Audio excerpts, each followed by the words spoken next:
ఇశ్రాయేలు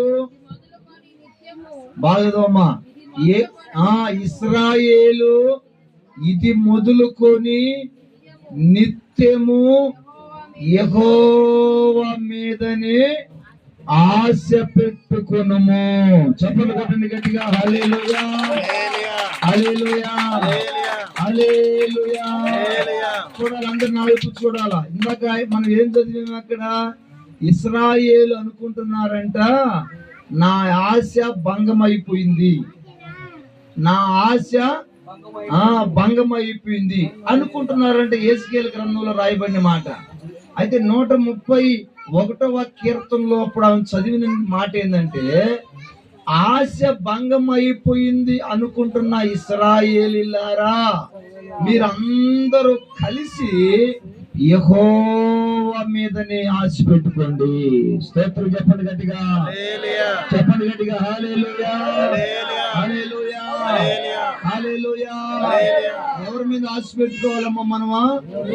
చెప్పండి, ఎవరి మీద ఆశ పెట్టుకోవాలా? అందరు చెప్పండి, ఎవరి మీద ఆశ పెట్టుకోవాలా? ఎల్ల ఇస్తాడు, పుల్ల ఇస్తాడు, ఆమె ఇస్తుంది కట్టుకుందాం, ఈమె ఇస్తుంది తిందాం, ఆమె ఇస్తుంది ధరించుకుందాం, ఈమె ఇస్తుంది పైకొద్దాం అని వాళ్ళ మీద వీళ్ళ మీద దాని మీద దీని మీద మనం ఆశ పెట్టుకోకూడదు. అర్థమవుతుందో లేదా?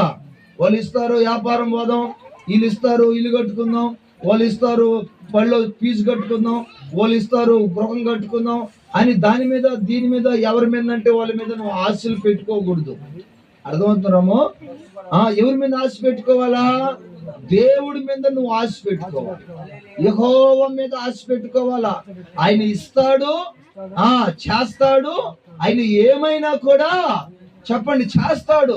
అందుకని వాక్యం వింటున్నా ఆ రాయబడిన మంచి మాట, ఇది మొదలుకొని. ఏది మొదలుకొని? చెప్పరా, ఇది మొదలుకొని, రేపు కాదు. చూడు మంచి మాట, మరలా చదువుమా గట్టిగా మాట. ఇశ్రాయేలు అంటే మనమే. ఇశ్రాయేలు ఏది మొదలుకొని? ఇది మొదలుకొని నిత్యము అంటే నీ జీవిత కాలం అంతా యెహోవా మీదనే ఆశ పెట్టుకును. ఇప్పుడు దాకా ఎవరి మీద ఆశ పెట్టుకున్నావు మా? ఇప్పుడు దాకా మనం దేని మీద ఆశ పెట్టుకున్నాం? ఎవరి మీద ఆశ పెట్టుకున్నాం? అందుకని వాక్యం అంటుంది, ఇప్పుడు దాకా ఎవరి మీదో ఆశ పెట్టుకొని నష్టపోయావేమో, దేని మీదో ఆశ పెట్టుకొని పాడైపోయినావేమో, ఎవరినో ఆశ పెట్టుకొని నష్టపోయినావేమో. అయితే వాక్యం అంటుంది, ఇశ్రాయేలీయులారా, ఆయన రక్తముతో కడగబడిన వారులారా, ఆయన సన్నిధిలో కూర్చొని వాక్యం